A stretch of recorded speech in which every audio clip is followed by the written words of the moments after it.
আল্লাহ রসুল সাল্লাল্লাহু আলাইহি ওয়াসাল্লাম বলছিলেন,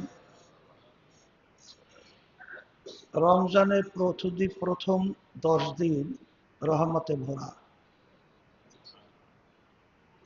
দ্বিতীয় 10 দিন মাগফিরাতের জন্য আল্লাহ বিশেষ করে রাখছেন, তৃতীয় 10 দিন জাহান্নাম থেকে বিশেষ করে আল্লাহ মুক্তি দান করবেন। রহমতের 10 দিন আমাদের থেকে চলে গেছে, আজকে মাগফিরাতের প্রথম দিন শুরু হয়েছে।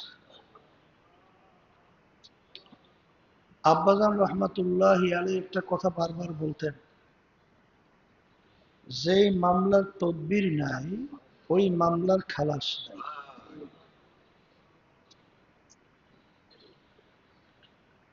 ওমর ফারুক রাদিয়াল্লাহু তাআলা আনহু ঈদের দিন ঘরের দরজা বন্ধ করে কান্দে।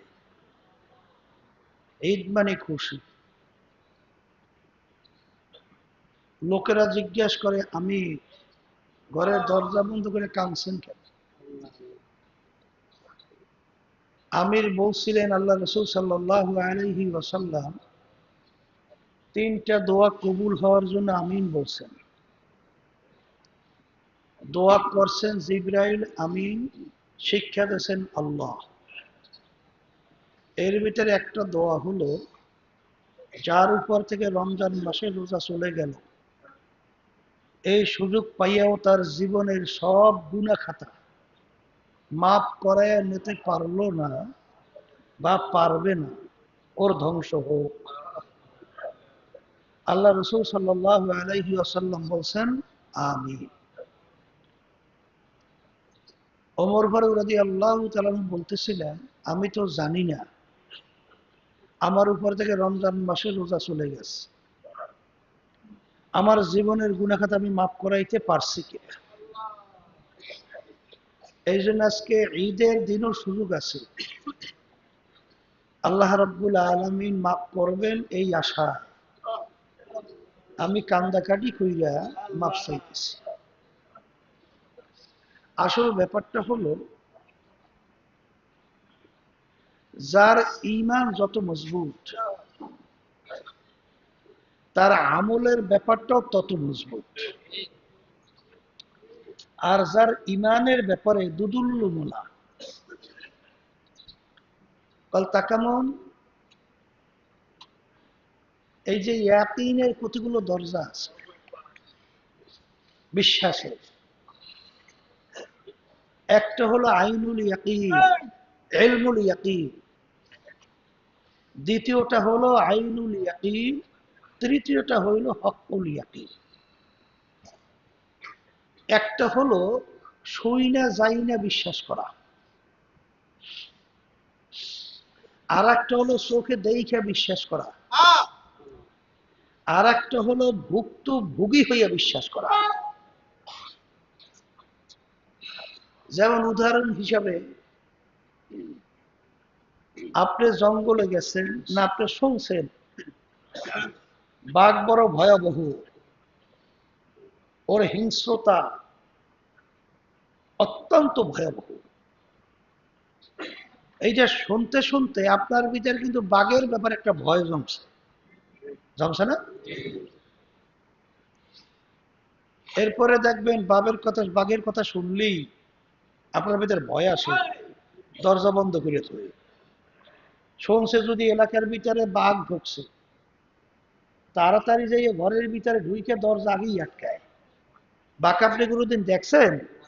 দেখেন তো নাই। তাহলে বাঘের কথা শুনিয়া তো ভয় পাইতেছেন কেন? বলে বাঘের কথা শুনতে শুনতে ও যে এত বড় মারাত্মক, এত বড় ভয়াবহ, এত বড় হিংস্র, এটা শোনার পরে যখন আমি শুনছি বাঘ এলাকায় ঢুকছে, তখন আমার ভিতরে ভয় এসে গেছে। এইটা একটা বিশ্বাস, এটা একটা কি? এরপরে আপনি জঙ্গলে গেলেন, আপনার সাথী একজন সাথে, হঠাৎ একটা বাঘ আপনার সাথীকে পাশ থেকে থাবা দিয়ে ধরে নিয়ে গেছে। আপনি দেখছেন যে কিভাবে বাঘ আক্রমণ কইরা একটা লোককে থাবা দিয়ে ধরে এনেছে, এরপরে আপনি দেখতেছেন ওর হাত পাও ছিঁড়ে ফেলতেছে। আগে শুনছেন বাঘ বড় ভয়াবহ, আর এখন চোখে দেখছেন। দুই বিশ্বাসের ভিতরে পার্থক্য আছে না নাই? আগে ছিল শুইনা, এখন দেখা। এইটাকে বলে আইনুল ইয়াকিন। হক্কুল ইয়াকিন কাকে বলে? আপনি জঙ্গলের ভিতরে গেছেন, হঠাৎ একটা বাঘ আপনাকেই থাবা দিয়ে ধরে ফেলাবার পরে আপনার যে করে একটা হাত বা পাও ছিঁড়ে ফেলছে, কোন কায়দায় আপনি সেখান থেকে আল্লাহ বাঁচাই নিয়ে আসছে। এখন কি হলো? আগে শুনছেন, এরপরে দেখছেন, এরপরে আপনার উপরেই ডাইরেক্ট বাঘের থাবা, এবং কোন ক্রমে ওখান থেকে আপনি বাইসে আসছেন। এখন বলেন তো, শোনার পরে বিশ্বাস, দেখার পরে বিশ্বাস, এরপরে নিজের উপরে হইতে যাওয়ার ঘটনার বিশ্বাস, কি অনেক পার্থক্য আছে কি আছে না? এইটা হলে ভুক্তভোগী হইয়া বিশ্বাস। যে ভুক্তভোগী হইয়া বিশ্বাসী হয়, বাঘের কথা শোনার সঙ্গে সঙ্গে অনেক সময় ঘরের ঘুমের মধ্যে বাঘ বাঘ হইয়া চিল্লাই ওঠে। হঠাৎ হাঁটতেছে, কোনো বাঘ ধারে কাছেও নাই, সে হঠাৎ বাঘ বাঘ করে চিল্লিয়ে উঠতেছে।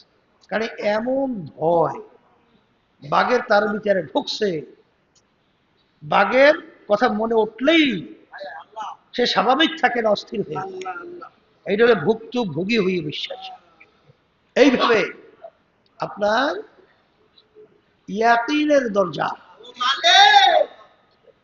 আল্লাহ রাব্বুল আলামিন আমাদেরকে সৃষ্টি করছেন। আল্লাহ রাব্বুল আলামিন আমাদেরকে সৃষ্টি করছেন কেন? ওমা খলাকুতুল জিন্না ওয়াল ইনসা ইল্লা লিয়াবুদুন। দুইটা জাতিকে আল্লাহ সৃষ্টি করছেন, মানুষ এবং জিন। আল্লাহ বলতেছেন তার ইবাদতের জন্য, ইবাদত শব্দের অর্থ তার হুকুম অনুযায়ী চলার জন্য। এখন বান্দাবান্দি কিভাবে চলবে এইটা প্র্যাকটিক্যাল শিক্ষা দেওয়ার জন্য আল্লাহ রাব্বুল আলামিন যুগে যুগে তার নবী রসুলদেরকে পাঠাইছে। নবী রসুলদের সংখ্যা 1,24,000 বা 2,24,000 নবী রসুলদের সংখ্যা। আচ্ছা, তাম দুনিয়ার ইতিহাস পড়লে দেখবেন একজন নবী রসুলের ইতিহাস নাই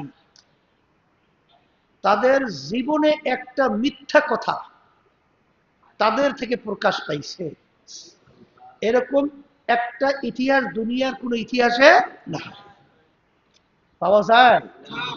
যত কাফের, যত নাস্তিক, যত ইসলাম বিদ্বেষী আজ পর্যন্ত নবী রাসূলদের ব্যাপারে মিথ্যা বলার কোনো প্রমাণ দেখাতে পারছে? আচ্ছা, পারে নাই। তাইলে আল্লাহ রাব্বুল আলামিন নবী রাসূলদেরকে পাঠাইছেন। আল্লাহ রাসূল সাল্লাল্লাহু আলাইহি ওয়াসাল্লাম বলেন, আমাকে আল্লাহ কেন পাঠাইছেন? বুইসতু মুআল্লিমা, আল্লাহ আমাকে পাঠাইছেন ওস্তাদ হিসাবে। কি হিসাবে? ওস্তাদ কাকে বলে? যে শিক্ষা দেয়, ঠিক না? আর তার শাগরেদ ছিল সাহাবায়ে কেরাম। সাহাবী কাকে বলে? যারা স্বচক্ষে আল্লাহ রাসূল সাল্লাল্লাহু আলাইহি ওয়াসাল্লামকে ঈমান সহকারে দেখছে এবং দুনিয়ার থেকে যখন বিদায় নেছে ঈমান সহকারে বিদায় নেছে, এদেরকে বলে কি? সাহাবায়ে কেরাম। এই সাহাবায়ে কেরামদের সংখ্যা ছিল প্রায় ১.৫ লক্ষ বা ১.৫ লক্ষের কাছাকাছি।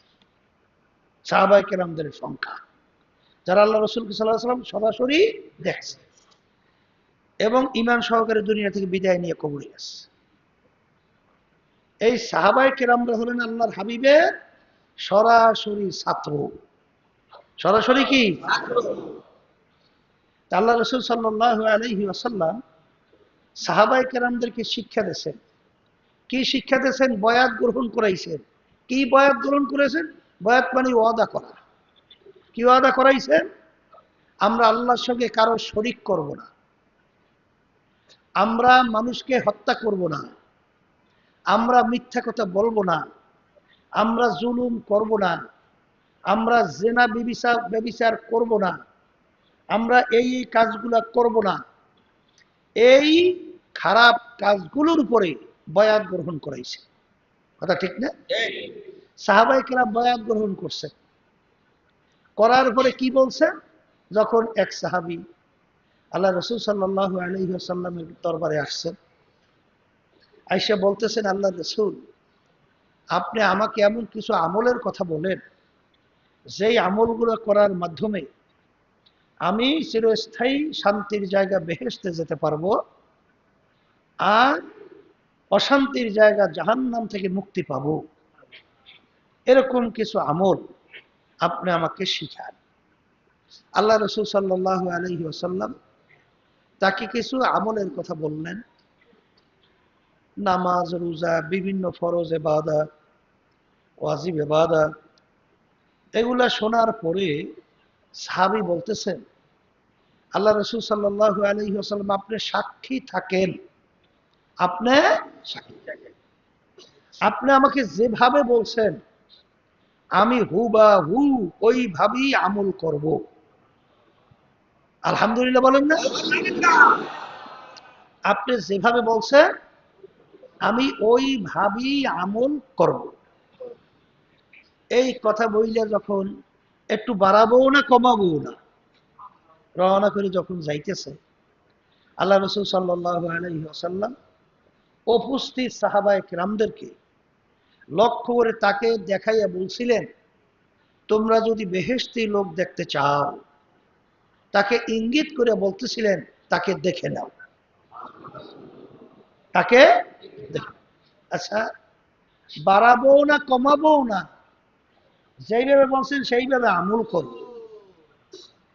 তাইলে আল্লাহ রাসূল সাল্লাল্লাহু আলাইহি ওয়াসাল্লাম সাহাবায়ে কেরামদেরকে বয়াত গ্রহণ করাইতেন, ঠিক না? এই যে আমাদের পীর মুরিদির সিলসিলা, এই ধারাবাহিকতা, এখানেও তো আল্লাহর কুতুবেরা যখন আমাদেরকে বয়াত করাইতেন, ওয়াদা করাইতেন, মুরিদ শব্দের প্রতি ইচ্ছা পোষণ করা, আরাদা ইউরিদু মুরিদা, কি ইচ্ছা পোষণ করছে? এই কথার উপরে সব বুড়ি বাতুল সে আর সব বুড়ি কামুল সে। হে আল্লাহ, আমি ওয়াদা করতেছি আপনার কাছে, আমি সমস্ত খারাপ কাজ থেকে এই ওয়াদাবদ্ধ হইতেছি, আমি ফিরে আসছি, আমি তাওবা করছি, আমি আর করব না। কথা ঠিক না? এরপরে সমস্ত খারাপ কাজ থেকে, সমস্ত কথার থেকে, খারাপ কথা, এই ওয়াদার উপর আলহামদুলিল্লাহ দেখা যায় কিছু আল্লাহর রহমতের তরিকা মুজাহিদ আল্লাহর বান্দাদেরকে আল্লাহ তৈরিও করছে। কলে কি হবে তা জানি না, ভালো মন্দ অত বুঝি টুঝি না, যতক্ষণ পর্যন্ত দেখব হুজুর শরিয়াতের বিরুদ্ধে আমাদেরকে কোনো নির্দেশ না করবেন, ততক্ষণ পর্যন্ত আমরা হুজুরের এই কথা ছাড়ব না। আর মানামানি যদি না থাকে, আল আমরু ফাওকাল আদাব, আদবের ভিতরে সবচেয়ে বড় আদব হলো কথা মানা। কি মানা? আল্লাহ রাসূল সাল্লাল্লাহু আলাইহি ওয়াসাল্লাম আপনি যেভাবে বলছেন হুবাহু আমি ওইভাবেই আমল করব, বাড়াবো না কমাবো না। আল্লাহর হাবিব বলেন, বেহেশতের লোক দেখতে চাইলে দেখে নাও। কথা ঠিক না? বেয়াদব মাহরুম গাশ আজ ফজলে র। বেয়াদব কাকে বলে? যে কথা মানে না, যে কথা মানে না, তার নাম কি? বেয়াদব। আর আদব কাকে বলে? যে কথা মানে। এ আল্লাহর বান্দারা, চালাক হইলে সে কিন্তু দুনিয়াতেও ক্ষতিগ্রস্ত, আখেরাতেও ক্ষতিগ্রস্ত। সব জায়গায় কিন্তু চালাকি চলে না, সব জায়গায় চালাকি চলে না। শুনছেন আলী রাদিয়াল্লাহু তাআলা আনহু, ওমর ফারুক রাদিয়াল্লাহু তাআলা আনহু ওই যে ঘোড়ার পিঠে উঠতেছেন, সামনে ডাইন পা রাইখা একটা দোয়া পড়ে মিসকি হাস দিয়া ঘোড়ার পিঠের ভিতরে উঠছে। আমির এরকম করলেন কেন, কি কারণে? বলে কি কারণ তা জানি না, আল্লাহ রাসূল সাল্লাল্লাহু আলাইহি ওয়াসাল্লামকে দেখছি যখন ঘোড়ার পিঠে উঠতেন তখন সামনে ডান পা বাড়াইয়া এই দোয়া পইরা মিসকি একটা হাস দিয়া ঘোড়ার পিঠে উঠতেন। এখন কেন করছেন, কেন পড়ছেন তা জানি না, আল্লাহর হাবিব করছেন, বলছেন, দেখছি, এই জন্য আমি করতেছি। আল আমরু ফাওকাল আদাব, আদবের ভিতরে সবচেয়ে বড় আদব হলো কথা মানা। এখানে কিন্তু চরমনের অনেক মুজাহিদের কথা শোনা যায়, পর্দালে মাহবুবদের কথা শোনা যায়। মুরিদ হইছে ঠিকই, এ আল্লাহর বান্দারা, মুরিদ হওয়ার আগে চিন্তা করা উচিত ছিল, মুরিদ হওয়ার আগে চিন্তা করা উচিত ছিল যে আসলে আমি যে মুরিদ হইতেছি, আমি মুরিদ অর্থ কি, আমি ইচ্ছা পোষণ করছি, আমি হুজুরের কাছে আমার এর উপর এই ওয়াদাবদ্ধ হইতেছি, এইটা বোঝার পরে, শোনার পরে তো মুরিদ হইত, নাহলে খালি মুরিদ মুরিদ চরমনের বললে তো হবে না।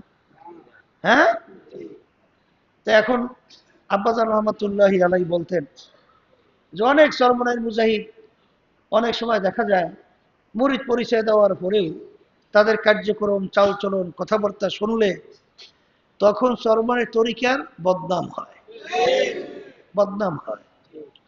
এই জন্য আব্বাজান অনেক সময় বলতেন যে চরমনের এই তরিকাটা প্রতিষ্ঠিত করা হয়েছে, কেন করা হয়েছে? লোক বাড়ুক এই জন্য না, আধিক্যতা লোকের ভরপুর হোক এর জন্য না, কিছু আল্লাহর বান্দা, কিছু পর্দারে মা বোনেরা আল্লাহর বান্দি তৈরি হোক, সেই আল্লাহর বান্দা বান্দিদের সঙ্গে আল্লাহর সঙ্গে একটা গভীর নিবিড় মধুর সম্পর্ক তৈরি হবে, আল্লাহর হুকুম মানবে, আল্লাহ রাসূল সাল্লাল্লাহু আলাইহি তরিকা অনুযায়ী চলবে। তাই তোমরা চরমনাইতে আসছো, সংখ্যা তো অনেক হয়ে গেছে, কিন্তু তোমরা আসার পরে দেখা যায় চরমনাইয়ের মুরিদ দাবি কইরা এমন কিছু কার্যক্রম তাদের থেকে প্রকাশিত হয় যাতে তরিকার বদনাম হয়, এই তরিকার মুরব্বীদের বদনাম হয়, এতে করে মানুষ সমালোচনা করতে সুযোগ পায়। তাই সুযোগ যখন পায়, আমরা যখন শুনি, আব্বাজানও বলতেন অমুক অমুক চরমনের মুজাহিদ, অমুক আন্দোলনের দায়িত্বশীল, অমুক সহযোগী সংগঠনের দায়িত্বশীল, তাদের আচরণটা এইভাবে আমিরের নির্দেশ মানে নাই, কেন্দ্রীয় হুকুম মানে নাই, যখন নাকি এই কথাটা আসে তখন আমরা খুব খুশি হইতো না? খুব খুশি লাগে না? কি হয়? কষ্ট লাগে। তা তুমি যদি সময় তরিকে না জড়াইতা, কষ্ট তো লাগতো না, কথা ঠিক কিনা? ওই যে একটা কথা আছে না, মনসুর হাল্লাজ রহমাতুল্লাহি আলাইহি, হ্যাঁ, যখন নাকি আদেশ দিল, হুকুম দিল মনসুর হাল্লাজের উপরে পাথর মারো, কি মারো? শরীয়তের নির্দেশ, কি নির্দেশ? পাথর মারো। এখন অনেকেই পাথর মারতেছে, শরীরের ভিতরে রক্ত গড়াইয়া গড়াইয়া পড়তেছে, কিন্তু এক আল্লাহর বান্দা মনসুর হাল্লাজ রহমাতুল্লাহি আলাইহি, তাকে সে চেনে যে মনসুর হাল্লাজ কে। এখন বাদশারও হুকুম, এখন সে পাথর মারতেও তো পারে না, তা কি করবে? দূর থেকে একটু ধুল উঠাইয়া তখন তার দিকে ফেক দিস, ওই ধুল কি কাছে গেছে? যায় তো নাই। আর ওই ধুল গায়ের ভিতরে লাগলেই ভেবে থাকি, কিন্তু মনসুর হাল্লাজ রহমাতুল্লাহি আলাইহি যখন দেখছে ওই ব্যক্তি ধুল মারছে, এমন ভাবে চিৎকার মাইরে মাটিতে পইরা গড়াগড়ি করতেছে, অস্থির হয়ে গেছে, বেহুশের মতো হয়ে গেছে। কি ব্যাপার? মনসুর আল্লাহ, এই সবাই পাথর মারছে, শরীরের ভিতরে রক্ত বের হয়ে গেছে, কিছু আসে যায় না, তুমি হাসতেছ, তুমি কি হাসতেছ। কিন্তু ওই ব্যক্তি তোমাকে পাথর তো মারা দূরের কথা, দূর থেকে ধুল মারছে, আর তুমি জোরে চিল্লাইয়া পইরা ধরপর ধরপর করতেছ, কারণ কি? তখন মনসুর আল্লাহ রহমতুল্লাহ আলাই বলেন যে যারা আমার গায়ে পাথর মারছে ওরা কেউ আমাকে চেনে না, তাই না চেনার কারণে ও পাথর মারছে, আমার কোনো অন্তরে কষ্ট লাগে নাই, এই জন্য আমি হাসছি। কিন্তু ওই ব্যক্তি যে আমার গায়ে ধুল মারছে সে তো আমাকে চেনে, তাই চেনার পরেও সে আমার গায়ে ধুল কিভাবে মারলো, এই কষ্টটা আমি কলিজায় সহ্য করতে পারি না, এই ব্যথাটা আমি সহ্য করতে পারি না। এই জন্য আমি পইরা এরকম অজান্তে, মানে আমি এগুলা ধারণ ক্ষমতার বাহিরে আমার এই অবস্থা তৈরি হয়েছে। তাই যারা নাকি চরমনায় মুজাহিদ মুরিদ দাবি করে, যারা এই সংগঠনের সহযোগী সংগঠনের লোক দাবি করে, তারা যদি কোনো ধরনের ব্যতিক্রম আচরণ করে, অন্য হাজার শত লোক করলেও কিন্তু আমাদের কষ্ট হয় না, কিন্তু আপনারা যদি তার চেয়েও 100 ভাগের 1 ভাগ করেন তখন কিন্তু কষ্ট লেগে যায়। তাহলে আপনাকে তো আমরা বলছি, আব্বাজান বলতেন যে বাজান তুমি চরমনাই আইসা লাভটা কি, তোমাকে কেউ চরমনাই জোর করে আনছে না, ধরিয়া বান্ধা শিকল বান্ধা তারপর তোমাকে চরমনাই নিয়ে আসছে? এই মিয়া চরমনাই না গেলে ফিরে তোমার চামড়া চৌড়া করিয়া বললাম, কি বলা হয়েছে? তাহলে চরমনাই তুমি আসছো, তোমাকে কেউ জোর করিয়ে এখানে বয়াত হইতে বলছে কি মুরিদ হইতে বলছে? তাহলে জোর করিয়া মুরিদ হইতে বলে নাই, জোর করে কেউ আনেও নাই। তাহলে তুমি চরমনাইতে আসছো, আসার পরে তুমি যদি ঠিক শরিয়াতের বিরোধী, ইসলামের বিরোধী, কোরআন এবং হাদিসের বিরোধী যতক্ষণ পর্যন্ত না হবে ততক্ষণ পর্যন্ত তুমি যদি নির্দেশকে অমান্য করো, তাহলে তুমি ভালো করে জাইনা রাখো। শোনো আল্লাহর বান্দারা, পর্দা আলে মা বোনেরা, ভালো করে জাইনা রাখেন, বদদোয়া এমন এক ভয়াবহ জিনিস, যদি খোদা না কাছে কিন্তু মুখ দিয়ে করা লাগে না, বদদোয়া কিন্তু মুখ দিয়ে করা লাগে না, বদদোয়া কিন্তু মুখ দিয়ে করা লাগে না, বদদোয়া আসে কিন্তু অন্তরের কষ্টের মাধ্যমে। কথা বুঝেন নাই? পাগলামি মনে করিয়েন না। যারাই তরিকার সাথে জড়াইছেন, যারাই সংগঠনের সাথে জড়াইছেন, বুঝে শূন্য জড়াইয়ে। হ্যাঁ, চরমনাই আপনার ভালো লাগে না, মানতে পারবেন না, চরমনাইতে আসতে কে বলছে? দরকার নাই, কোনো দরকার নাই। এখানে দল ভারী করার জন্য আল্লাহর কুতুবেরা এই মিশন চালু করে নাই, বারবার বলছি, আব্বাজান বারবার বলছে। আমাদের দায়িত্ব, কর্তব্য দাওয়াত পৌঁছানো, এটা মানার দায়িত্ব হলো আপনাদের আমাদের। কিন্তু চরমনাই তরিকে আসার পরে যখন আমাদেরকে নিয়ে টিটকারি মারে, হ্যাঁ, যে চরমনাই মুরিদ আছে, তাদের সমর্থন নাই, ভোট নাই, যখন এই কথা শোনা যায় তখন আমাদের মনে কষ্ট লাগে। এই কষ্ট লাগাইলে হয় কি, আপনি ক্ষতিগ্রস্ত হবে, দুনিয়াতেও হবেন, আখেরাতেও হবেন, কোনো সন্দেহ নাই। এই ব্যাপারটা কেন হয়েছে? এরা কলবের রোগ। কিসের রোগ? আর বারবার বলা হইতেছে যে এই মানুষ এবং পশুর ভিতরে পার্থক্য সম্পর্কে আলোচনা হইতেছে। পশুর বাহ্যিক যা দরকার মানুষেরও তাও দরকার, তা দরকার। মানুষের খাওয়া দরকার, পশুরও খাওয়া দরকার। মানুষের আরামায়েশের দরকার, পশুর আরামায়েশের দরকার। এক কথায় দুনিয়ার দিক থেকে পশু কিন্তু সবল, মানুষ কিন্তু দুর্বল। তারপরেও মানুষকে আল্লাহ ওয়ালাকাদ কাররামনা বানি আদম, সৃষ্টির সেরা হিসেবে ঘোষণা করলেন, এটা বংশ বড় এই জন্য না, এইটা শিক্ষার দিক থেকে বড় এর জন্য না, টাকা পয়সার দিক থেকে অনেক সম্পদের মালিক এর জন্য না। ভালো করে বোঝেন, সৌন্দর্য, খুব সৌন্দর্য দেখতে, একেবারে কি না কয় না যেন হ্যান্ডসাম, পরিপাটি, অনেক কিছু, এর জন্য না। কথা বুঝলেন? তাইলে পদের দিক থেকে অনেক বড়, সে পীর, সে মুফতি, মুহাদ্দিস, চেয়ারম্যান, মেম্বার, এমপি, মিনিস্টার, প্রধানমন্ত্রী, এই পদের দিক থেকে সম্মানিত না। আল্লাহর বান্দারা, এই কথা বিশ্বাস করবে কারা? যাদের ঈমান আছে, যাদের ঈমান আছে।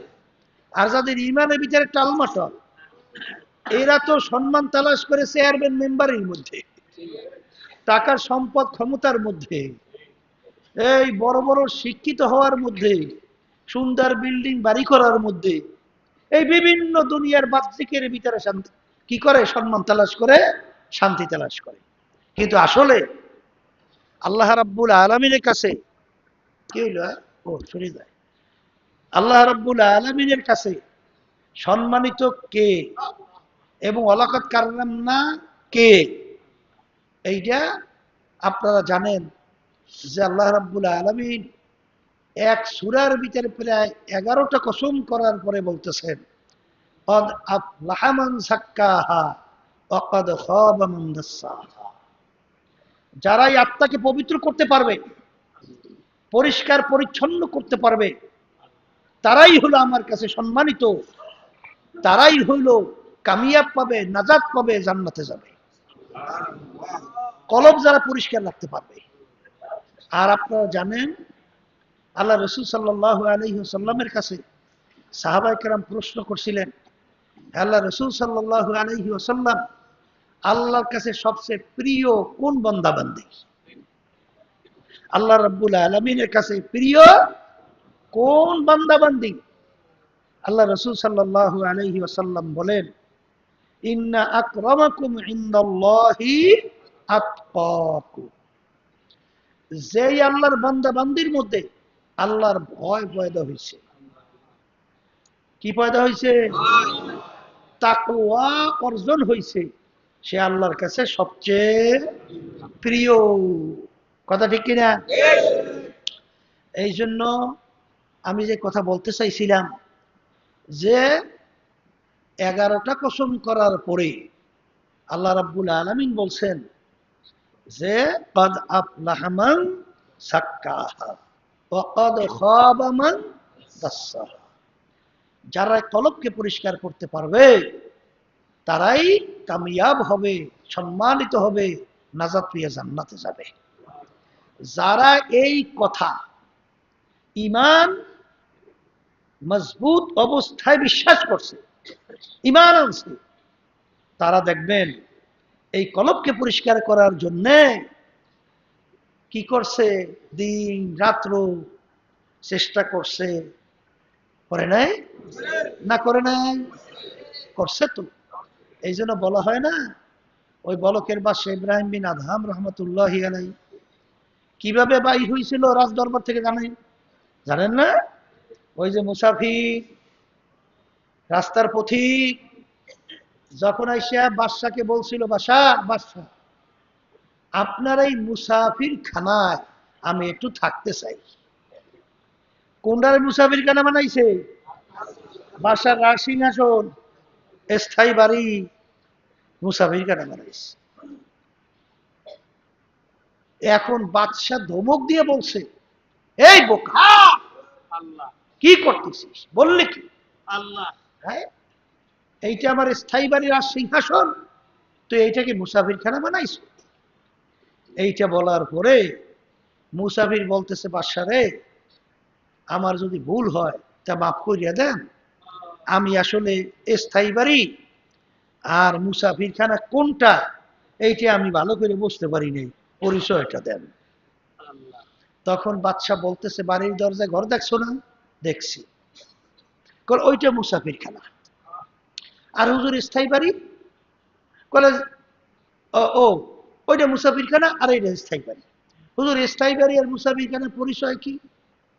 বলে অস্থায়ী বাড়ি মুসাফিরখানা হলো রাস্তায় পথিক চলতেছে, অস্থায়ীভাবে রাতে যাপন করছে, পরে উঠে আবার গন্তব্য মানে তার উদ্দেশ্য যেখানে যাওয়া চলে গেছে, অস্থায়ীভাবে আসে এবং যায়, একে বলে কি মুসাফির।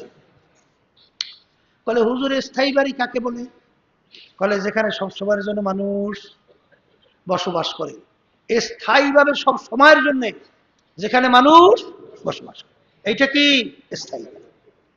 এখন মুসাফির বলতেছে, হযরত তাহলে দুনিয়া সৃষ্টির পর থেকে আপনি মনে হয় এই বাড়িতেই আছেন, যেহেতু স্থায়ীভাবে বসবাস করে। তখন বাদশা কি উত্তর দেয়? না, আমার আগে ছিল আমার আব্বা। বলে আপনার আব্বা কোথায়? বলে সে তো কবরে চলে গেছে। তখন মুসাফির বলে, বাদশা আপনার আব্বা কি কবরে গেছে আর আসবে না? তখন বাদশা উত্তর দেয়, বোকা মুসাফির, একবার মানুষ দুনিয়া থেকে বিদায় নিয়ে কবরে গেলে আর আসে না, আর আসে না। আচ্ছা, বলে বাদশা আপনার আব্বার আগে কে ছিল? বলে দাদা। সে কোথায়? সেও তো কবরে, আসবে না? না। তাইলে আপনি বুঝি চিরজীবন থাকবেন স্থায়ী ভাবে? বলে না, আমিও চিরজীবন থাকবো না, আমিও মরণশীল, কুল্লু নাফসিন যায়কাতুল মাউত, আমি একদিন মরব। বলে আপনি মরার পরে কি আর আসবেন না? না, আসবো না। তখন মুসাফির বলতেছিল, বাদশা রে, আপনি আমাকে বলছেন বোকা, আসলে বড় বোকা তো আপনি। আপনার বাড়ির দরজায় মুসাফিরখানা, মানুষ একবার এসে থাইকে চলে গেলে আবার এসে অস্থায়ীভাবে ইচ্ছা করে থাকতে পারে, কিন্তু আপনার এই মুসাফিরখানা থেকে একবার যদি কেউ বের হয় আর কোনো দিন তো আসে না। মুসাফির হাম এহা সব হ্যায়, কবর আখের ঠিকানা। মুসাফির হাম এহা সব হ্যায়, কবর আখের ঠিকানা। कोई आगे रोना है, कोई पीछे रोना। বলার সঙ্গে সঙ্গে বাদশার চিন্তার পরিবর্তন ঘটে গেছে, যে সর্বনাশ তো করছি আমি, এই বাদশাহী দিয়ে, আমি এই সম্মান দিয়া, আমি এই সম্পদ দিয়ে, আমি এই অট্টলাকি দিয়া আমি করব কি? এ তো দেখতে না দেখতে শেষ।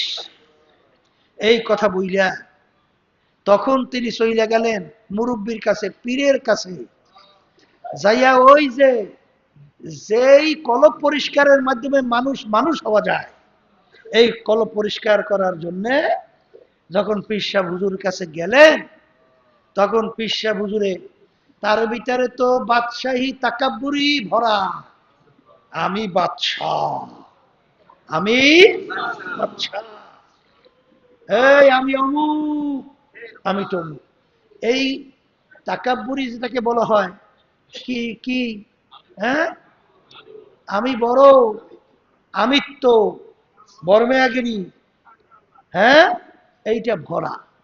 এখন হুজুর চিন্তা করলো যে ও যদি নাজাত পাইতে চায়, বাদশা যদি নাজাত পাইতে চায়, সম্মানিত আল্লাহর কাছে হতে হয়, তাহলে কলবের লোক আগে দূর করতে হইবে।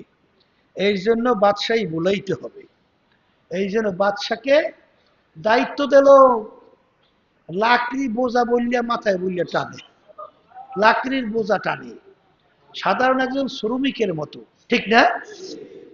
হ্যাঁ, শোনেন শোনেন, আব্বাজার রহমতুল্লাহ আলাই, এদের সম্মান আল্লাহ তো কেন বাড়াইছে, কেন বাড়াইছে? আল্লাহ আকবার। একেবারে পোলাফানের মতো ছিল। বলে তা কেমন? আমার এখনো মনে আছে, আব্বাকে তো ভয় পাইতাম খুব, কারণ তার ভিতরে যে রোগ ছিল, মানে দেখলেই ভয় করত। বুঝলেন কথাটা? যে এখন আমি অসুস্থ হয়ে গেছি, মানে এত অসুখ, মানে জ্বর হয়েছে, আরো অনেক অসুস্থতা, মানে ভয়াবহ অসুস্থ। আমাদের বাড়ির ভিতরে 2টা রুম ছিল, ওই পাশে রুমের ভিতরে আমি শোয়া। তা আব্বাজান রহমাতুল্লাহি আলাই আমাকে দেখার জন্য রুমে ঢুকছে। ঢুকে আমি শুয়ে রয়েছি অসুস্থ, আমাকে দেখা এখন দেখি চোখ দিয়ে বাইয়ে বাইয়ে টপ টপ করে পানি পড়তেছে। আমি মানে অসুস্থ তো, আমি দেখি আশ্চর্য হয়ে গেছি যে এত বড় একটা হস্তির মতো মানুষ, এত বড় একটা বেটা, দেহটা কেমন নরম। আমি অসুস্থ, সহ্য করতে পারি না, দেখি চোখ থেকে বাইয়ে বাইয়ে পানি পড়ে। হ্যাঁ, এই ফুলাফানের মতো অস্থির। আমি দেখলাম যে আল্লাহ, যেই ব্যক্তি এত দেখলে আমরা ভয় পাই, তার দিলটা কেমন মোমের মতো নরম। আল্লাহু আকবার। এরপরে দেখতাম, দেখে মেটা দে আপনা হস্তি কো अगर कुछ मर्तबा चाहो के दाना खा के मेले गोले गुलजार होता है। এ কবরের যাত্রীরা, হে বড় মেয়েরা, হে বড় লোক আমার বাবারা, হে পর্দায় মা বোনেরা, কোন দিকে রওনা করছেন, কি করতেছে, কোথা থেকে দিন যায়, কোথা থেকে রাত্র যায়, কোথা থেকে বছর যায়। এ আল্লাহর বান্দারা, একই দোকান থেকে চাউল খাই, একই দোকান থেকে বাজার করি। কই একটা লোক, বাচ্চারা ওই দোকান থেকে সদাই করে, ও খাইয়া খাইয়া জুয়ান হয়, আর তুমি আস্তে আস্তে বুড়ো হও, তোমার কাছে দাড়িগুলো পাইকা সাদা হয়, তোমার দাঁতগুলো ফইরে যায়, তোমার আস্তে আস্তে শরীর দুর্বল হয়। কিভাবে হয়? রাত্র দিন গেল কোথা থেকে? আল্লাহর কুতুব দেখতাম যখন বাড়ি আসতেন তখন অনেক কাজ নিজের হাতে করত। কার হাতে করত? বর্তমানে একদল বাইরেছে স্বামী, বুঝলেন? স্বামী হইছে মানে পুরুষ। হ্যাঁ, বউ আনছি, কাম করবে বউ, আমি করব কেন? এই এক ধরনের পুরুষ আছে না নাই? ওরে সর্বনাশ, সেই বসে বসিয়া অপেক্ষায় থাকে আমাকে পানি এনে দেবে, আমাকে অমুক করবে, সমুক করবে। আর আল্লাহর কুতুবকে দেখছি, ফজলুল করিম রহমতুল্লাহি আলাইহি আব্বাজানকে, আমরা তো প্রায় সময় এক জায়গায় বসে খানা খাইতাম। আব্বা বাড়িতে আসলে এক জায়গায় বসে খানা খাইতাম। তা আমার আমার এখনো মনে পড়তেছে, আমি উত্তর পাশে বসা, তাই অনেক আমরা ভাই বোনরা তো আম্মা সহ অনেকেই তো, তা আব্বাজান ওই দক্ষিণ পাশে দূরে বসা। এখন পানির জগ আব্বার কাছে, আর আমি তো অনেক দূরে, এখন আমি তো হাত দিয়ে পাই না, আর পানির পিপাসাও লাগছে। এখন আব্বাকে কিভাবে বলবো আব্বা পানির গ্লাসটা দেন, এটা বাপকে বলা যায়? এখন কি করব চিন্তা করতেছি। তখন আব্বাজান রহমতুল্লাহ আলাইহি ওই চাওয়া চাওয়া থেকে বসতে পারছে, বুঝ যে পানির গ্লাসটা নিজে আমার সামনে আগুয়ে গেছে। কথা বুঝছে? দেখলাম অবস্থাটা, দেখলাম। এরপরে দেখতাম আম্মা জান, আল্লাহু আকবার, অনেক সময় পিঠা বানাইতো, পিঠা। তা আম্মা কি করতো, ওই যে রুটি পিঠা, ওই রুটি পিঠা বানাইতে খামির লাগে, খামির বুঝেন তো? ওই খামির আবার অনেক ডলা লাগে, অনেক ডলা লাগে, নাহলে রুটি ভালো হয় না। এখন আম্মাজান তিনি করতেন কি, আব্বাজানের জন্য রুটির খামির রেখে দিত, সে আইসে ওই ডইলিয়া এইবারে প্রস্তুত করিয়ে দিত, আম্মা রুটি বানাইতো। অনেক সময় দেখতাম আম্মার কাপড় চোপড় পর্যন্ত আব্বাজান ধুয়ে দিত। অনেক সময় দেখতাম আমরা ব্যবহার করতাম বাথরুম, সেই বাথরুম আইসে আব্বাজান নিজে পরিষ্কার করতে আসে।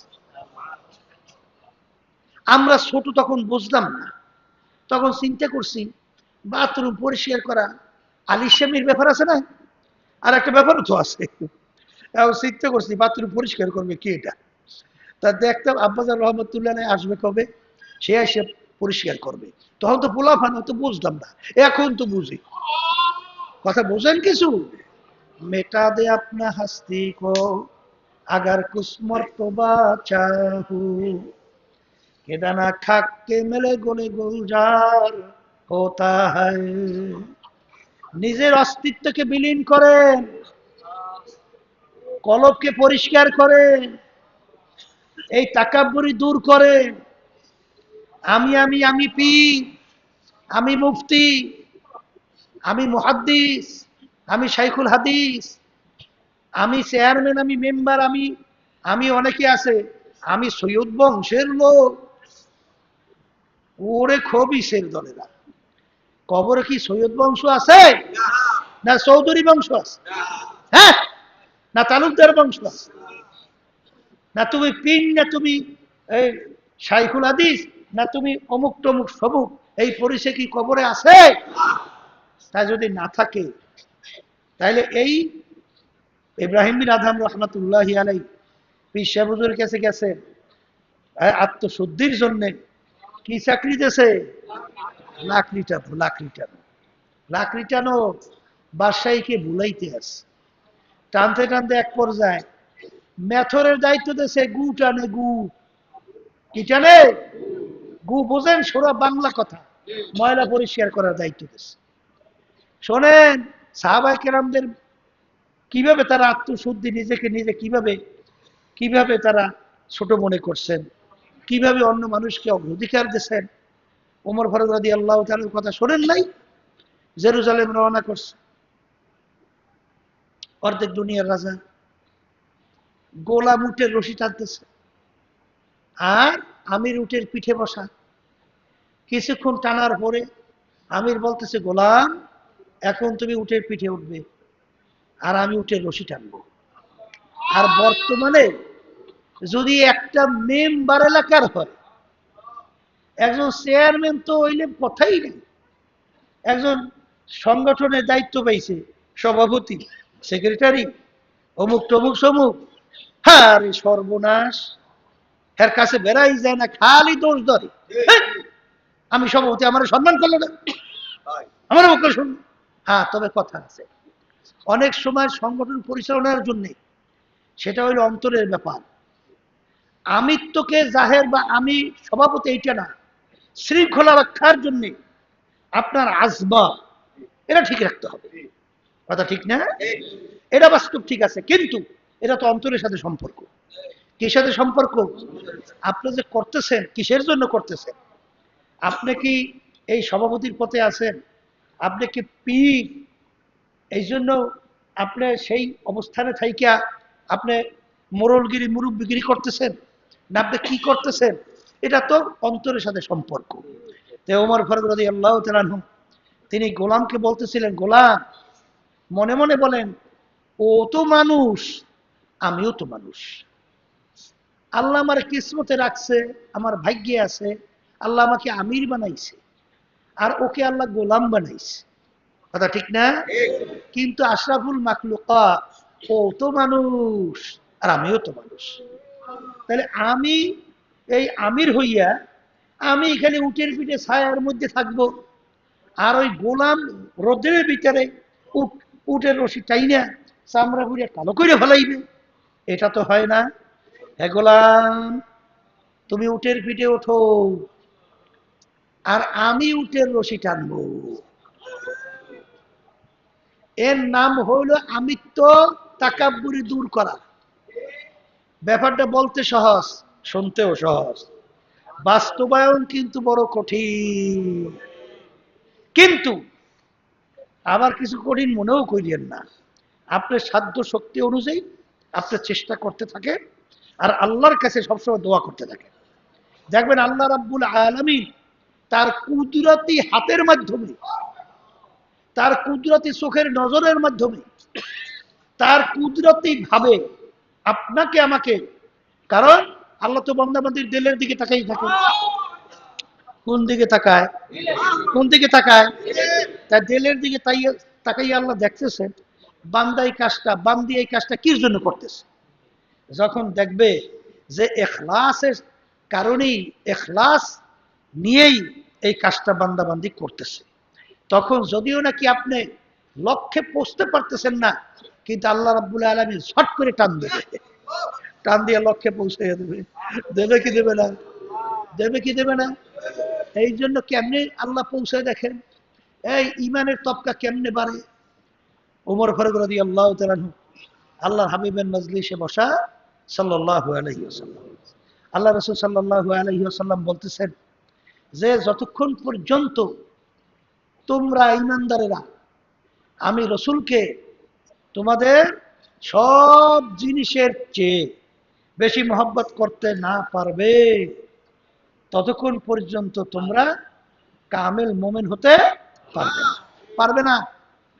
ওমর ফারুক রাদিয়াল্লাহু তাআলা আনহু তিনি বলতেছেন, আল্লাহ রাসূল সাল্লাল্লাহু আলাইহি ওয়াসাল্লাম, আমি চিন্তা করে দেখছি যত কিছু সব জিনিসের চেয়ে আপনাকে আমি বেশি মহব্বত করতে পারছি, কিন্তু হ্যাঁ আল্লাহ রাসূল, এখন পর্যন্ত আমি আমার নিজের জানের চেয়ে আপনাকে আমি বেশি মহব্বত করতে পারি নাই। এখন আমার জানের চেয়ে আপনাকে বেশি মহব্বত করতে পারি নাই। এই কথা যখন বলছেন, আল্লাহ রাসূল সাল্লাল্লাহু আলাইহি ওয়াসাল্লাম একটু ধমকের সুরে ওমর রাদিয়াল্লাহু তাআলার দিকে ইঙ্গিত করে বলতেছেন, ওমর, ওমর, যতক্ষণ পর্যন্ত তুমি তোমার জানের চেয়েও আমি রাসূলকে বেশি মহব্বত করতে পারবে না, কামেল মোমেন হতে পারবে না। বলার সঙ্গে সঙ্গে ওমর ফারুক রাদিয়াল্লাহু তাআলা আনহু খোদার কসম করে বলতেছে, আমি আমার মালিকের কসম করে বলছি, হে আল্লাহ রাসূল সাল্লাল্লাহু আলাইহি ওয়াসাল্লাম, এখন আমি আমার নিজের জানের চেয়েও আপনাকে আমি বেশি মহব্বত করতে পারছি। এ কথা কেমন? এই ব্যাপারটা কেমন?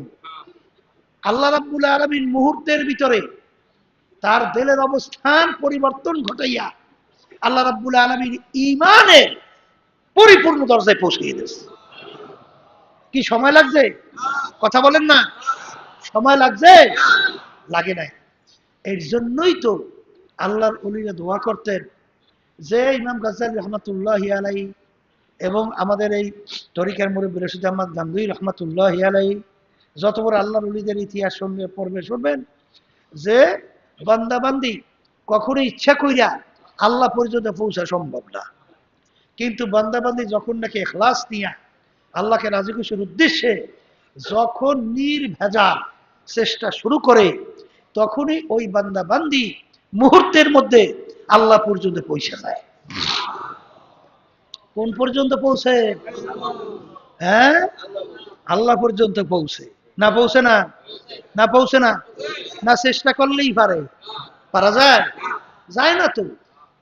এই জন্য আল্লাহর রহমত আসতে হইলে আপনার আমার নির্ভেজাল চেষ্টা লাগবে। চেষ্টা করতে করতে এক পর্যায়ে দেখবেন রজানা মিন জিহাদিল আসগরি ইলা জিহাদিল আকবার, ছোট যুদ্ধের থেকে বড় যুদ্ধের দিকে রওনা করলাম। আল্লাহ রাসূল সাল্লাল্লাহু আলাইহি ওয়াসাল্লাম যে বলছেন, দেখবেন আগের যুগে যখন আল্লাহর বান্দারা আল্লাহর বান্দিরা সহি তরিকার সাথে জড়াইতেন, মুরিদ হইতেন, তখন পীর সাহেব হুজুরের কথা শরীয়তের বিরুদ্ধে না হওয়া পর্যন্ত মানার জন্যে সে সাধ্য অনুযায়ী সে চেষ্টা করতেন এবং আল্লাহর রহমতে দেখা গেছে তারা কামিয়াবও হতেন। এখন আমাদেরও যেই কথা বলছিলাম যে এই তাকাব্বুরি দূর করার জন্যে নিজেকে এত বড় মনে করার কোনো কারণ আছে? পারা যায়? লাভ কি? কোনো লাভ আছে? এই যে বড় পীর সাহেব হুজুরের কথা শোনেন না, বারবার বলি, আব্বাজান বলতেন রওনা করছে, রাস্তার পাশে কুকুরের জবান খুঁজছে, যে বড় পীর সাহেব হুজুর বলেন আপনি ভালো না আমি কুকুর ভালো, কি উত্তর দেবে? যদি বলে ভালো, তাহলে তো আল্লাহর কালামের উত্তর উল্টা। যদি বলে তুই খারাপ আমি ভালো, তাইলে তাকাব্বুরি আনানিয়া। কি কর্তব্য বিমূঢ়? তিনি উত্তর দেয় কুকুর, যদি কিয়ামতের ময়দানে আল্লাহ আমাকে মাফ করিয়া দেয় তাহলে তোর চেয়ে আমি অনেক ভালো, আমি আশরাফুল মাখলুকাত মানুষ।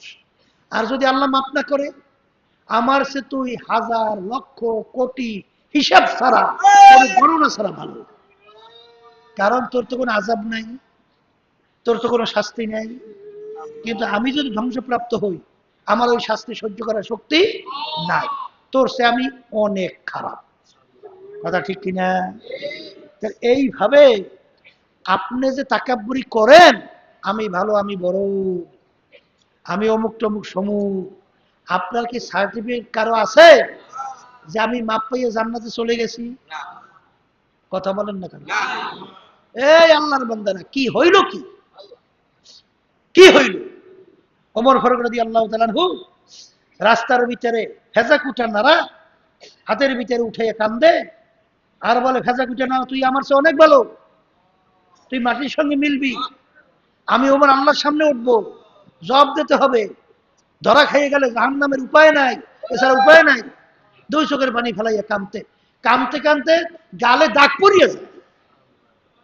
আর বর্তমানে এক শ্রেণী জানা নাই আমাদের গুনার কোনো অভাব নাই, কিন্তু বড় মেয়াগেরি তাকাব্বুরি, আমি অমুকের চেয়ে ভালো, আমি অমুকের চেয়ে ভালো, আমি বংশের দিক থেকে বড়, শিক্ষার দিক থেকে বড়, এই অমুক টমুক টাকা পয়সার দিক থেকে বড়, এই তাকাব্বুরি দূর না করা পর্যন্ত বেহেশতের ঘেরানো পাওয়া যাবে না। কির ঘেরান? 500 বছর রাস্তার দূর থেকে পাওয়া যাবে বেহেশতের ঘেরান, কাছেই যাওয়া যাবে না, বেহেশতের কাছেই যাওয়া যাবে না। এই আমি আনানিয়াত ভিতরে দূর করতে হবে, নিজেকে সবসময় ছোট মনে করতে হবে, আর নিজেকে ছোট মনে করলেই আল্লাহর রহমত আসবে। আর এইটা রোগের ভিতরে সবচেয়ে বড় রোগ। তাকাব্বুরি শব্দ কি? এই যত খুনাখুনি মারামারি, এই যত মিথ্যা যাহা কিছু ডাবাইয়া রাখা, এর সবাই বর্মেয়া বর্মেয়া বর্মেয়া বর্মেয়া, ঠিক কিনা? আবু তলে এই আবু তলেবের নাম শুনছেন না? আবু জাহাল নাম শুনছেন? আবুল আহাবের নাম শুনছেন? আল্লাহর হাবিব সাল্লাল্লাহু আলাইহি ওয়াসাল্লামের চাচা। কিন্তু দেখবেন আবু জাহাল, আমি নেতা, আমি বড়, মোহাম্মদ আমার ভাতিজা, ওর কাছে যাই আমি এই করবো কেন, কথা অনুযায়ী চলবো কেন? বুঝলেন নাই? কি হয়ে গেছে? ঈমান আনতে পারে না। এই তাকাব্বুরি দূর করা লাগবে।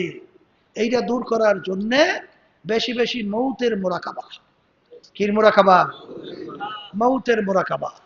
এরপরে বেশি বেশি কুরআনুল কারীমের তেলাওয়াত, বেশি বেশি আল্লাহ রাব্বুল আলামিনের জিকির, এই এবং সোহবতে সলিহিন, সোহবত মানে ভালো আল্লাহর বান্দাদের সম্পর্ক তৈরি করা। এরকম যদি চলতে থাকেন, চেষ্টা করতে থাকেন, আল্লাহর ফজল করমে দেখবেন এক পর্যায়ে আপনার দিলের ভিতর থেকে আল্লাহর রহমতে তাকাব্বুরি দূর হয়ে যাবে। কথা ঠিক কিনা? 2 নম্বর হিংসা, পর উন্নতিতে সহ্য করতে না পারা। আরে কি হুজুর আর খাজু, কি আলেম আর পীর আর মুফতি। এই নির্বাচন আইলি দেখা যায়, আলহামদুলিল্লাহ এইবার চরমোনাই যে কঠিন সিদ্ধান্ত নিল, কিভাবে নিল? যে ক্ষমতার দ্বার প্রান্তে না, কথা কথা, ক্ষমতার দ্বার প্রান্তে না, যে আমাদের সমঝোতা হয়েছিল ওইটা থাইকে যদি আমরা চলতাম, তাইলে এখন বলতে গেলে অনেকগুলো এমপি আমাদের থাকা দেখা দৃষ্টিতে দুনিয়া সম্ভব ছিল না। কিন্তু ওই মুহূর্তে যখন দেখছি যে ইসলামের স্বার্থ নাই, এখানে দেশের স্বার্থ নাই, এখানে মানুষের কল্যাণের স্বার্থ নাই, যেখানে মিথ্যাবাজের সয়লাভ চলছে, মিথ্যাবাজি, মুনাফিকি, 2 নম্বরই, তখন তো বাংলাদেশে ইসলামের একটা বাক্স নিয়ে আলহামদুলিল্লাহ আমরা বের হয়ে আসছি। কথা ঠিক কিনা?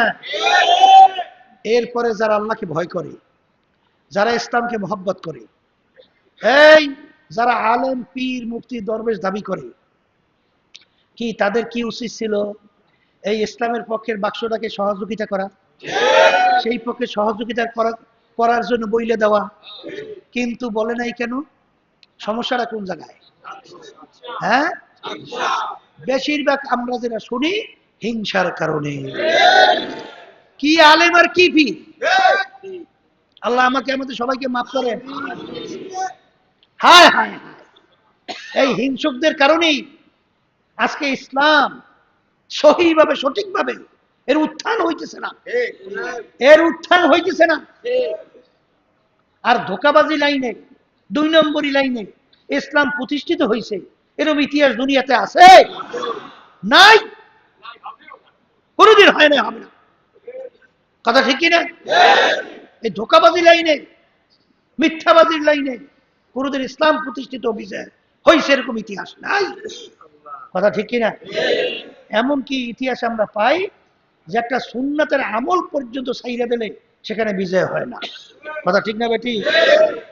আর পুঁজি বানাইছে মিথ্যা। কথা ঠিক না? শোনেন, ওই যুদ্ধের ময়দানে আল্লাহর হাবিবের দরবারেও তো কিছু মুনাফেক ছিল না? চরমনায় তরিকের ভিতরে অনেক পুরান মুজাহিদ কিছু এরকম শোনা যায় যে তারা মুনাফিকি করে, এর নির্দেশ মানে না। তখন অনেক মুজাহিদেরা, অনেক লোকেরা তখন বিভিন্ন ধরনের সমালোচনা করে। এই আশ্চর্য হইয়েন না আর অস্থির হইয়েন না। আল্লাহ হাবিব সাল্লাল্লাহু আলাইহি ওয়াসাল্লামের মজলিসের মধ্যে মুনাফিক ছিল। আল্লাহ হাবিব সাল্লাল্লাহু আলাইহি ওয়াসাল্লামের জামানায় মুনাফিক ছিল, মিথ্যাবাদ ছিল। ওই যুদ্ধের ব্যাপারে যায় নাই। এখন তো মিথ্যাবাজি কইরা আইসে বলছে, হুজুর আমার এরকম ধান পাইকিয়া ফসল অমুক টমুক, ঘরের ভিতরে স্ত্রী অসুস্থ, বাচ্চা কাচ্চা, বিভিন্ন ধরনের অজুহাতে মিথ্যা। কিন্তু 3 জন সাহাবা তারা এসে বলছিল, আল্লাহ হাবিব আসলে আমরা ইচ্ছা করে যুদ্ধের ময়দানে যাই নাই, এখন আমাদের ব্যাপারে সিদ্ধান্ত কি? বলে অপেক্ষা করো, আল্লাহ রাব্বুল আলামিন আয়াত নাযিল করবেন। তখন আল্লাহ রাব্বুল আলামিন আয়াত নাযিল করলেন, তাদেরকে সমাজ থেকে বয়কট, কথা বন্ধ। সেই কথা বন্ধ করার পরে দেখা গেল যে আল্লাহ নবী সাল্লাল্লাহু আলাইহি ওয়াসাল্লাম এমনকি তার স্ত্রী পর্যন্ত সাহাবীর সাথে কথা বলে না, মা কথা বলে না, বাবা কথা বলে না, আত্মীয় স্বজন কথা বলে না, আল্লাহ নবী তো কথা বলেই না। তাকে বয়কট করছেন, পাগলের মতো হয়ে গেছে, জঙ্গলে কান্দে, পাহাড়ে কান্দে, রাস্তায় কান্দে। আল্লাহ রাব্বুল আলামিন তাদের তাওবাকে কবুল করছে। কবুল করার পরে আয়াত নাজিল হয়েছে, আমি তাদেরকে মাফ করিয়ে দিছি। কিন্তু যারা নাকি মিথ্যাবাজি করে, মুনাফিকি করে, দেখার দৃষ্টিতে মনে হয় যেন তারা বিজয় হয়েছে, কিন্তু আসলে বিজয় হয় নাই, স্থায়ী ক্ষতির পথে বইরে গেছে। সাময়িক দেখতে মনে হয় যেন একটু আমি বাইসে গেলাম, ভালো আছি, একটু ভালো আছি।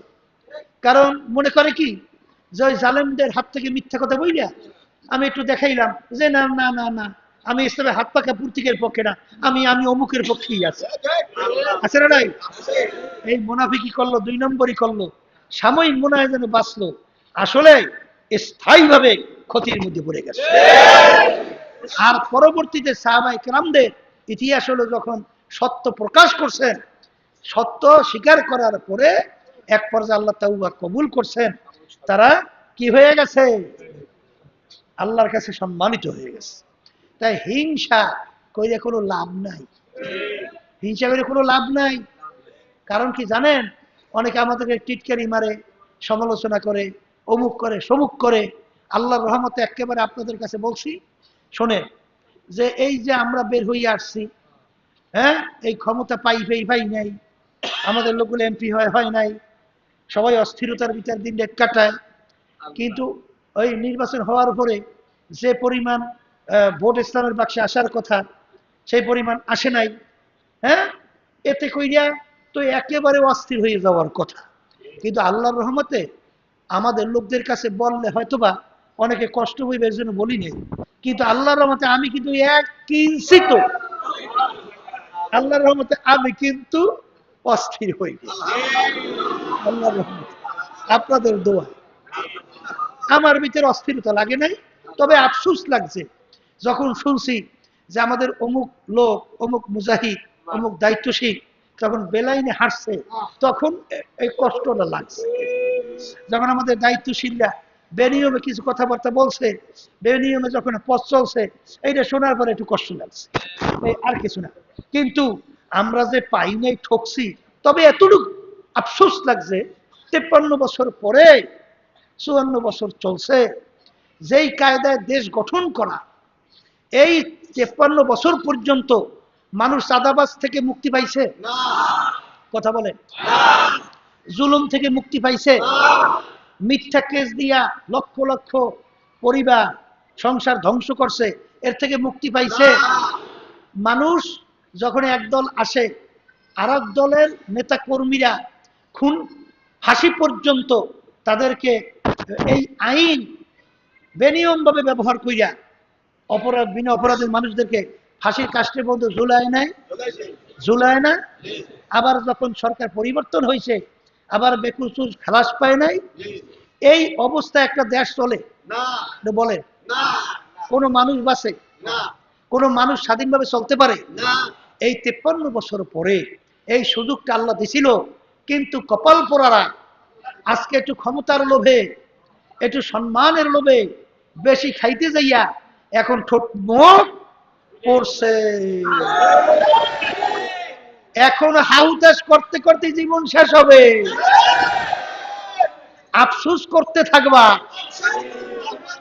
কিন্তু আসলে আমরা রাজনীতি করি ইসলামের জন্য, দেশের কল্যাণের জন্য, মানুষের কল্যাণের জন্য। আফসোসটা লাগে এই সুযোগ পাইয়াও আমরা এই সুযোগটাকে আসলে বাস্তবায়ন কাজে লাগাতে পারলাম না, এই আফসোসটা শুধু। কিন্তু আমাদের দিলের মধ্যে আল্লাহর রহমতে কোনো পেরেশানি নাই। চিন্তা তো থাকবেই, পারলাম না, এত চেষ্টা করলাম পারলাম না, এই আফসোস তো থাকবেই। সেটা হলো আলাদা জিনিস, কিন্তু অস্থিরতা নাই। হিংসা করে কোনো লাভ নাই, হিংসা করে কোনো লাভ নাই, কোনো অস্থিরতা নাই। মনে করছেন অনেকে আবার আসে, কলে চর্ম নেই, মাহাবীরের লোক কমিয়ে গেছে, অমুক জায়গায় কমিয়ে গেছে। এখন ওরা পাগলারা তো একটু বললে বলে হিংসা করে একটু মজা পায়। কিন্তু আল্লাহর রহমতে একেবারে পরিষ্কার কথা বলছি, এই লোক কমছে না বাড়ছে, আল্লাহর আমার মধ্যে ওই পেরেশানি অস্থিরতা নাই। আপনি কথা বুঝছে? বরং দুই এক সময় মনে হয় কি যে ভেজাল গুলা যারা ভেজাল করে এখন সরিয়ে গেলেই ভালো, লোক একটু কম থাকে, লোক একটু কম থাকুক, এতে আল্লাহর রহমতে খুব ভালো লাগে, আরাম লাগে। কিন্তু বেশি হওয়ার পরে ঝামেলা করলে বিরক্ত লাগে, সরিয়ে যাওয়াই ভালো। কথা ঠিক কিনা? এই জন্য আব্বাজান বলতেন, আমরাও বলি, যারা যতক্ষণ পর্যন্ত শরীয়তের বিরুদ্ধে না হওয়া পর্যন্ত আমরা যে কথা সিদ্ধান্ত দেব, যারা মুরিদ হইছেন, এই তরিকার সাথে যারা জড়াইছেন, যারা এই সংগঠনের সাথে জড়াইছেন, যদি মানতে পারেন থাকেন, মানতে না পারলে আপনাদেরকে পরিষ্কার ভাবে বলছি সরিয়ে যান, ঝামেলা করিয়েন না, এখানে বোঝা বাড়াইয়েন না। আপনার আল্লাহর ওলিদের দিলে কষ্ট দিয়া কত চরমনের মুজাহিদ আছে যারা আল্লাহর সঙ্গে তাদের গোপনে সম্পর্ক, যখন তোদের এই কথা শুনে তখন তাদের দিলে কষ্ট লাগিয়ে যায়। কিসের জন্য এই বদদোয়ার মধ্যে পড়তে চান? দরকার কি রে বাজার? কি দরকার? ভালো লাগে না যাও, এত চালাক হয়েছে সর্বনাই আসো না, কোনো দরকার নেই। এখানে তো দল ভারী করার জন্য করা হয় না। আর যারা হিংসা করেন, হিংসা করে মজা পাই এখনো লাভ নাই, কারণ আমি একটু কষ্ট পাবো, চরমনের তরিকায় যারা আমরা আছি আমরা একটু কষ্ট পাবো, আর আপনি দেখি একটু খুশি হইবেন, এই তো। কিন্তু এই খুশি হওয়ার কোনো কারণ সারণ নাই, কারণ আমাদের কষ্টই নাই, তা আপনি খুশি হইবেন কেন? বুঝি বোঝেন নাই, ওই একটু মজা পাইবেন তো, মজা পাওয়ার কোনো কায়দা নাই, এই জন্য কোনো খুশি হয়ে লাভ নেই। এই জন্য হিংসা ছাড়েন। হিংসা হইলে হইবে কি? সমস্ত নেকি ধ্বংস। আল হাসাদু ইয়াকুলুল হাসানা কামা তাকুলুন নারুল হাতাব আও কামা ক্বালা আলাইহিস সালাতু ওয়াস সালাম। আল্লাহ রাসূল সাল্লাল্লাহু আলাইহি ওয়াসাল্লাম বলেন, হিংসা যার ভিতরে থাকবে সমস্ত নেকি আগুনে যেরকম জ্বালাইয়া লাকড়ি শেষ করে, হিংসার আগুনে এরকম সমস্ত নেকি শেষ করে। এই আল্লাহর বান্দারা, ঈমানদারেরা, হে পর্দার আলে মা বোনেরা, এই কথা কি আমি বলছি না আল্লাহ রাসূল সাল্লাল্লাহু আলাইহি ওয়াসাল্লাম বলছেন? আল্লাহ রাসূল সাল্লাল্লাহু আলাইহি ওয়াসাল্লাম বলছেন, তুমি পড়াও, তুমি আলেম উস্তাদ হইছো, শাইখুল হাদিস হইছেন, ওদিকে নিজে পড়াইয়া নিজে হিংসার ভিতরে আগুনে জ্বলিয়া আমলনামা শেষ করতেছেন, তাহলে আপনি কি আসলে ঈমান আনেন নাই? আসলে অনেক মুহাদ্দিস হইতে পারে, আসলে ঈমান না, ঈমান নাই। যদি ঈমান থাকতো তাহলে কোনদিন পড়াইয়া শুনাইয়া মুহাদ্দিস দাবি কইরা শাইখুল হাদিস হইয়া সে কিভাবে এরকম হিংসামি, হকের ব্যাপারে হিংসামি কইরা মানুষদেরকে ফিরাইয়া হক থেকে সরাইবে, তার কাছে কষ্ট লাগে। হিংসুকের দল আসলে ঈমান যদি বিশ্বাস যদি থাকতো কোনো দিন পারত না। কথা ঠিক কিনা? হিংসা দূর করা লাগবে, রিয়া দূর করা লাগবে, মানুষকে দেখাবার জন্য ইবাদত, কথা ঠিক কিনা? কি লাভ? একটু দিলটা খুশি হয়, স্বাভাবিক। এটা আমারও হয়, আপনারও হয়। যদি আমার একটু ইবাদত, যেমন গোপনে অন্ধকারে আপনি তাহাজ্জুদের নামাজ পড়তেছেন, একজন আপনাকে দেখছে, দেখার পরে আপনার স্বাভাবিক অন্তরটা একটু খুশি হয়, যে তৃপ্তি পায়, যে আমি যে ইবাদত করতেছি মানুষ দেখছে, এটা একটু মনে একটু ভালো লাগে, এটা লাগতে চায়, কথা ঠিক কি? এই জন্য ইবাদত করবো কার জন্য? আল্লাহর জন্য। কিন্তু রিয়া আসতে পারে, রিয়া আসলে ইবাদত সারা যাবে না। কিন্তু মনকে বুঝাতে হবে, মন, এই মানুষকে দেখাবার জন্য ইবাদত করার লাভ কি? মানুষ আমাকে ভালো বললেই বা কি, খারাপ বললেই বা কি? আব্বাজান বলতেন, আমার কবরে যদি যাওয়ার পরে তোমরা ফুলের মালা গাইঠা কবর ভরিয়ে দাও, আল্লাহ যদি মাপ না করে, আমার ওই ফুলের মালা কিছু আসে যায় না। আর জুতার মালা গাইঠা কবর ভরিয়ে রাখো, আল্লাহ যদি মাপ করিয়ে দেয়, ওই জুতার মালা আমার কিছু আসে যায় না। বর্তমানে একটা রসম, একটা কেমন প্রচলিত নিয়ম হয়েছে, মনে করছে জানাজা নামাজ বেশি লোক হইলেই মনে হয় লোকটা খুব ভালো, মনে হয় মাপ পাইয়ে গেছে। এইসব শিখেইছে কে? এটা এক কোন কোরআন এবং হাদিসের ভিতরে পাইছে? হ্যাঁ, কথা বলছে না? শয়তান মরছে, আর জালেম মরছে, খুনি মরছে, মিথ্যুক মরছে, চাঁদাবাজ মরছে। এইটার জানা যায় লোকে লোকারণ্য হয়েছে, বলে খুব ভালো ছিল, নাহলে এত লোক হয়েছে কা? কি কথা কয় না? হ্যাঁ, শয়তানের পক্ষে লোকের অভাব আছে, কথা কয় না? কি আছে? তাহলে জানা যায় লোক বেশি হয়, এটা কি মাপের আলামত, হকের আলামত, ভালোর আলামত? তাইলে বোঝা গেল জানা যায় লোক। হ্যাঁ, না হেরা বা হেরা দরকার নাই আমার। ওরা কি কিন্তু এইটা বর্তমানে বুঝতেছে। ওই আমাকে সেদিনকার একজন বলতেছে, অমুকের জানা যায় লোকে লোকারণ্য। তখন আমি কইলে ব্যাপার কি, কথাটা এত গুরুত্ব দিয়ে বললো কেন? ওরা মনে করছে যে জানা যায় লোক হইলেই মনে হয় যে মাপ পেয়ে গেছে। আর ফাতেমা রাদিয়াল্লাহু তাআলা আনহা তিনি বলেন, কি বলতেছেন, আমাকে এমন ভাবে দাফন কাফন করো কোনো মানুষ যেন টেরই না পায়, সংবাদই না পায়। এই জন্য দেখা যায় অনেকে না জানার কারণে ফাতেমা রাদিয়াল্লাহু তাআলা আনহা তার কবরটা কোন জায়গায় অনেক সময় চিহ্নিত করতে কষ্ট হয়। কারণ এমন ভাবে সে বলছিলেন লোক যেন না জানে, আমাকে এইভাবে তোমরা দাফন কাফন কইরো, কারণ আমি ফাতেমা কতটুকু লম্বা, আমি কতটুকু চওড়া, এটা যেন না বোঝে। এই জন্য আর বর্তমানে এক শ্রেণীর পর্দালে মা বোনের আছে, নিজের দেহকে অন্য পুরুষের সামনে এই উপস্থাপন করার জন্যে, আকর্ষণ বাড়াবার জন্যে এমন ফিটফাট পোশাক পরে তার সমস্ত কিছু বাহ্যিকভাবে দেখে, এবং পুরুষরা দেখা এটা মজা পায়। কপাল পোড়া মেয়েরা, এই মজা পাইয়া তুই গুনাহগার হইলি, অন্য পুরুষকে মজা দিলি, কিন্তু লাভটা হইল কি? গুনাহ তো তুই কামাই করলি। এর জন্য রাস্তার ভিতরে আমার মা বোনেরা চলার ব্যাপারে সতর্ক থাকতে হবে। পুরুষের বেগানা তাদের নজর থেকে আমার নজরকে এমনভাবে হেফাজত করতে, মানে আমার চলাফেরাকে এমনভাবে হেফাজত করতে হবে যে আমার প্রতি যেন তার আকর্ষণ না জমে। কত বড় বোকার দলের! আচ্ছা, তুমি এরকম অন্য পুরুষকে আকর্ষণের জন্য রাস্তায় নামছো, আচ্ছা কতজন পুরুষ তোমার স্বামী হবে? কথা কয় না? হ্যাঁ, তাহলে তুমি যদি এইটাই না পাও তাহলে তুমি এটা কি হলো? নফস খুশি হয়েছে, একটু আনন্দ পাইছো, ঠিক না?